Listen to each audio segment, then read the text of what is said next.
Ada sebuah pulau yang bernama Al-Hadar, yaitu tempat bertemunya arus sungai dan laut. Pulau ini dihuni oleh sosok hamba Allah yang saleh, yang dikenal sebagai Nabi Khidir alaihissalam. Mengenai lokasi persisnya, sampai saat ini masih menjadi misteri yang belum terpecahkan, atau mungkin tidak akan terpecahkan selama-lamanya.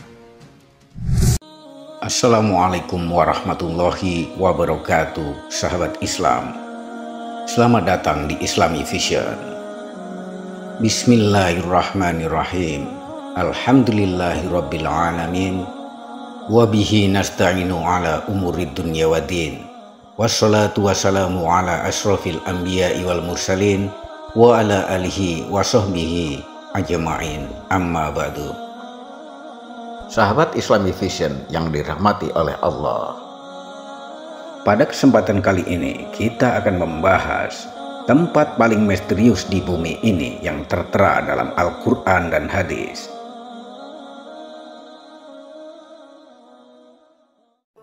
Bumi ini terdiri dari daratan dan lautan yang terbentang sangat luas. Berdasarkan penelitian para ahli, bumi ini diperkirakan memiliki luas sekitar 500 juta kilometer persegi.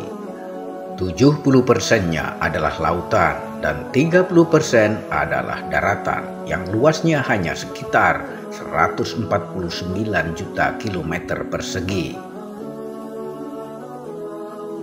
Para peneliti berspekulasi bahwa manusia telah 90% menjelajahi daratan, sedangkan lautan hanya sekitar 57,8% saja yang telah dijelajahi manusia. Hal ini berarti masih banyak tempat-tempat yang belum terjamah manusia. Tentunya di luar sana masih ada tempat-tempat misterius dan bahkan mungkin sama sekali belum pernah terjamah dan terpecahkan mengenai keberadaannya. Misalnya tempat keluarnya Dajjal menjelang kiamat. Untuk itu, pada kesempatan kali ini kita akan membahas tempat-tempat yang belum terjamah tersebut, yang merupakan salah satu dari tempat yang tertera dalam Al-Quran dan hadis. Dikutip dari beberapa sumber, berikut ini 5 tempat paling misterius di bumi yang tertera dalam Al-Quran dan hadis.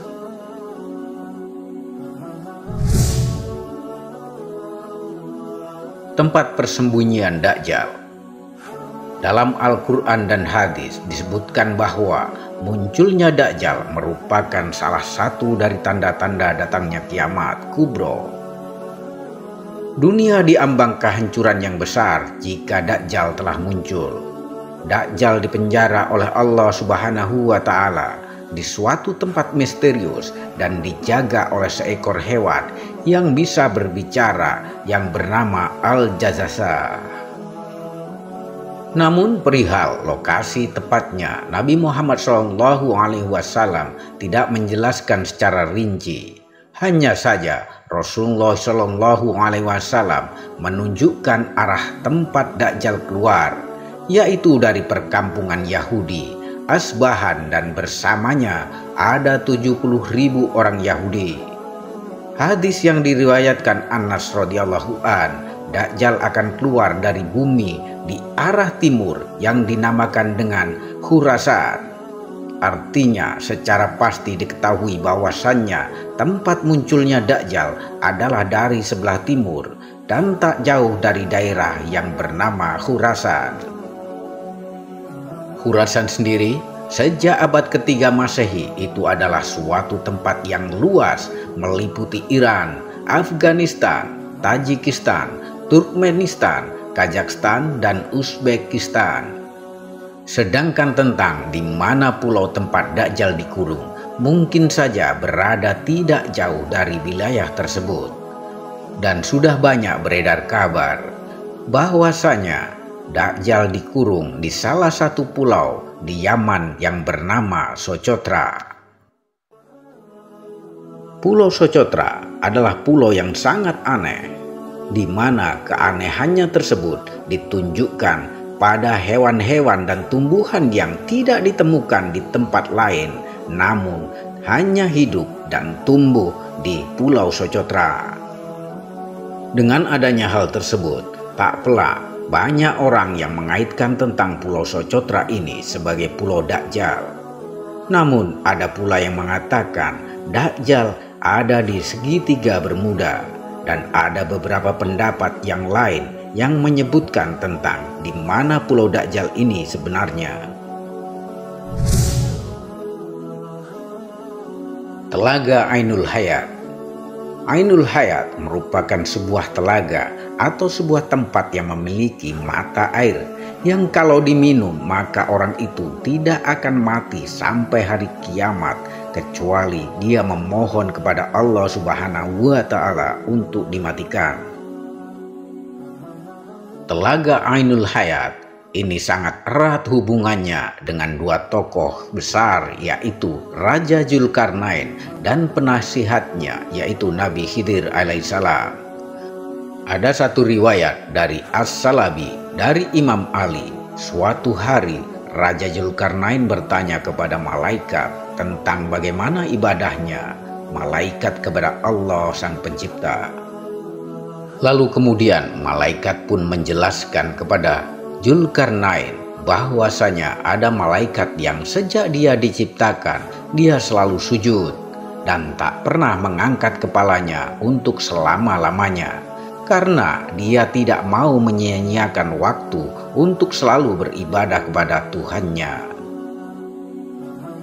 Maka Raja Zulkarnain yang mendengar penuturan dari malaikat tersebut, dia menjadi tertarik sebab Zulkarnain ingin hidup abadi supaya dia bisa lebih lama beribadah kepada Allah Subhanahu wa Ta'ala. Lalu dicarilah telaga itu oleh Zulkarnain dan Khidir alaihissalam beserta dengan pasukan kerajaannya. Lalu kemudian mereka menemukan tempat tersebut di tempat di mana terbitnya matahari.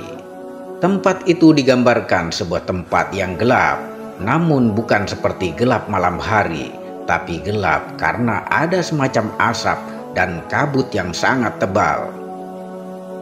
Singkat cerita, yang meminum air dari telaga tersebut hanyalah Nabi Khidir alaihissalam, sedangkan Raja Zulkarnain tidak meminumnya. Makanya ada khilaf dari para ulama. Ada yang mengatakan bahwasanya Nabi Khidir alaihissalam masih hidup sampai hari ini. Tapi ada juga yang mengatakan bahwa Nabi Khidir sudah wafat. Lalu kemudian pada abad ke-14 ada seorang penjelajah yang bernama Juan Ponce de Leon yang diutus oleh seorang raja yang bernama Raja Ferdinand, ditugaskan dalam memimpin ekspedisi pencarian mata air keabadian atau dalam Islamnya disebut Ainul Hayat.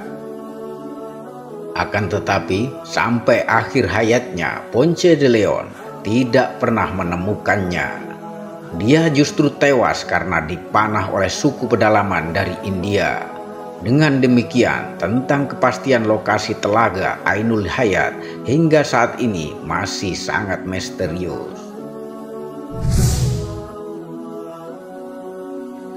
Tembok besi Zulkarnain. Tembok besi ini tertera di dalam Al-Quran surat Al-Kahfi dan beberapa hadis sahih. Singkat cerita, tembok besi tersebut dibuat oleh Raja Zulkarnain yang difungsikan untuk mengurung dua kabilah perusak, yaitu Ya'juj dan Ma'juj. Tembok ini akan runtuh ketika dunia diambang kiamat, dan kaum yang ada di dalamnya akan melakukan pengerusakan di seluruh dunia. Jumlah kaum ini sangatlah banyak. Diriwayatkan kalau ada satu manusia berarti jumlah Ya'juj dan Ma'jujnya ada 999. Menurut survei pada tahun 2021, penduduk bumi berjumlah kurang lebih 8 miliar. Artinya jumlah Ya'juj dan Ma'jujnya adalah 8 miliar jiwa dikali dengan 999. Pastinya jumlah itu yang sangat luar biasa banyaknya. Sudah bisa dibayangkan kalau mereka keluar, pasti dunia ini akan padat dan berdesak-desakan. Logikanya, tempat Ya'juj dan Ma'juj itu harus lebih luas untuk menampung jumlahnya yang sangat banyak. Dan sangat mustahil apabila tempatnya hanya berada di sebuah pulau. Minimal dibutuhkan sebuah benua yang sangat luas. Dan jawaban yang paling masuk akal adalah tembok Zulkarnain bisa saja ada di dimensi lain. Atau memang sengaja Allah Subhanahu wa Ta'ala menutupi atau dibedakan dengan dunia manusia. Gunung Kaf. Gunung ini pernah disabdakan Nabi Shallallahu Alaihi Wasallam ketika sahabat beliau yang bernama Abdullah ibnu Salam yang bertanya kepada Rasulullah Shallallahu Alaihi Wasallam, "Ya Rasulullah, dengan apa bumi ini bisa tenang?" Nabi Shallallahu Alaihi Wasallam bersabda, "Dengan beberapa gunung." Kemudian Abdullah ibnu Salam melanjutkan pertanyaannya, "Lalu dengan apa gunung-gunung itu dikokohkan?" Rasulullah Shallallahu Alaihi Wasallam pun bersabda, "Dengan gunung Kaf yang terbuat dari batu jamrud hijau dan birunya langit." Para ahli tafsir mengatakan gunung Kaf merupakan induk semua gunung yang ada di dunia ini. Ada beberapa pendapat mengenai keberadaan gunung Kaf tersebut. Raja Zulkarnain pernah juga menaiki gunung ini. Mengenai letaknya, ada di antara Yordania dan Arab Saudi. Namun ada juga pendapat lain yang mengatakan letaknya ada di daerah Yaman. Selain itu, ada juga pendapat yang menyebut bahwa Gunung Kaf berada di suatu daerah sebelum Persia dekat tembok Ya'juj dan Ma'juj. Gunung Kaf dihuni oleh wali Allah yang berjumlah 70 orang karena menjauhkan diri dari duniawi. Di sisi lain, ada pula yang mengatakan bahwa di dekat gunung gaib ini ada sebuah pulau yang bernama Al-Hadar, yaitu tempat bertemunya arus sungai dan laut. Pulau ini dihuni oleh sosok hamba Allah yang saleh yang dikenal sebagai Nabi Khidir alaihissalam. Mengenai lokasi persisnya, sampai saat ini masih menjadi misteri yang belum terpecahkan atau mungkin tidak akan terpecahkan selama-lamanya. Istana Nabi Sulaiman. Kemegahan istana Nabi Sulaiman atau yang lebih dikenal dengan Solomon Temple tertera dalam Al-Quran. Menurut beberapa ahli, sejarah istana megah Sulaiman dibangun oleh manusia dan bangsa jin.